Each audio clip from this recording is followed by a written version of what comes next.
Hello friends, मैं हूं आपके सामने गौरव मिगरानी।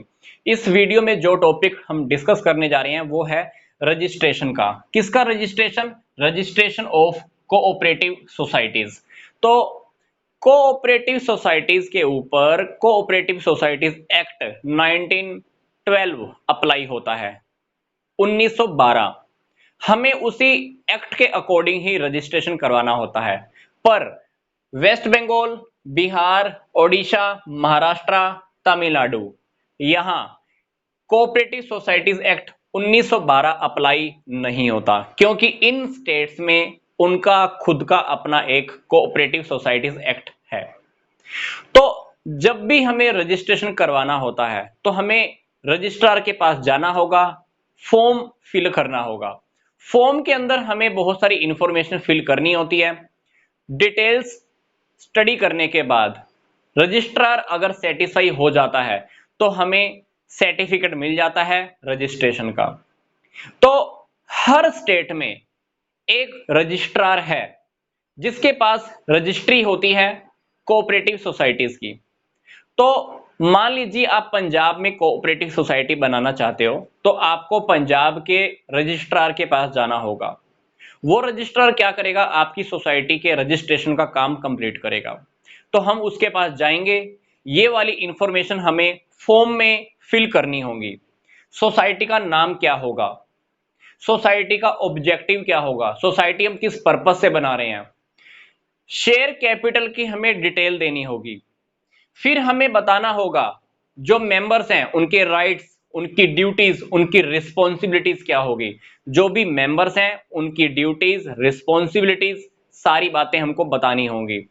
फिर हमको यह भी बताना होगा कि अगर कोई एक पर्सन मेंबर बनना चाहता है तो मेंबर बनने का क्या मेथड होगा। टॉपिक नंबर 6 हमको यह भी लिखना होगा कि जो लोग मेंबर बनने के लिए रेडी हुए हैं उसमें से कम 10 मेंबर्स के हमें नेम और एड्रेस फॉर्म में लिखने होंगे। कम से कम कितने मेंबर्स के? 10 मेंबर्स के। तो 10 मेंबर्स के नेम और एड्रेस हमको फॉर्म में लिखने होंगे। फिर हमने ये भी बताना है कि सोसाइटीज का रूल क्या है। जो सोसाइटी हम गठित करना चाहते हैं उसका रूल क्या होगा, नियम क्या होगा। ये सारी इंफॉर्मेशन स्टडी करने के बाद रजिस्ट्रार अगर सेटिस्फाई हो जाता है तो हमें वो सर्टिफिकेट दे देता है कि भाई आपकी कोऑपरेटिव सोसाइटी रजिस्टर्ड हो चुकी है। तो रजिस्ट्रेशन होने के बाद हमें क्या बेनिफिट होगा? पहली बात, कोऑपरेटिव सोसाइटी एक सेपरेट लीगल एंटिटी बन जाती है। मतलब इसका अपने मेंबर से अस्तित्व अलग होगा, सेपरेट एंटिटी होगी। दूसरी बात, हम सोसाइटी के नेम से प्रॉपर्टी खरीद सकते हैं।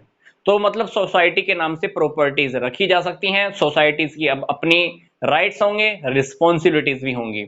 सोसाइटी किसी से भी कॉन्ट्रैक्ट कर सकती है। सोसाइटी के नाम से हम किसी से भी डील कर सकते हैं, एग्रीमेंट कर सकते हैं। चौथी बात, सोसाइटी किसी के ऊपर भी केस कर सकती है।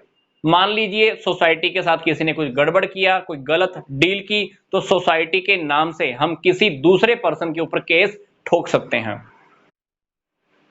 अब बात आती है कि कोऑपरेटिव सोसाइटीज के अधिकारी कौन होंगे। प्रेसिडेंट, वाइस प्रेसिडेंट, सेक्रेटरी और ट्रेजरर, मतलब सचिव और खजांची, इन्हें हम अधिकारी बनाते हैं कोऑपरेटिव सोसाइटीज के। तो इनका हर 2 साल के बाद फिर से सिलेक्शन किया जाता है, या ऐसा कह लीजिए कि जो हम अधिकारी सेलेक्ट करते हैं 2 साल के बाद ये चेंज हो जाते हैं। तो ये था हमारा सिंपल सा टॉपिक कोऑपरेटिव सोसाइटीज के रजिस्ट्रेशन को लेकर। हमें उसी स्टेट के रजिस्ट्रार के पास जाना होगा, फॉर्म फिल करना होगा, ये सारी इंफॉर्मेशन देनी होगी। इंफॉर्मेशन देखने के बाद अगर रजिस्ट्रार सेटिस्फाई हो जाता है तो डेफिनेटली वो हमें सर्टिफिकेट दे देगा कि आपका रजिस्ट्रेशन हो चुका है। रजिस्ट्रेशन होने के बाद हमको ये बेनिफिट मिल जाते हैं। फिर हमने डिस्कस किया कि कोऑपरेटिव सोसाइटीज के कौन कौन से अधिकारी होते हैं। तो यहां तक का वीडियो देखने के लिए आपका बहुत बहुत धन्यवाद।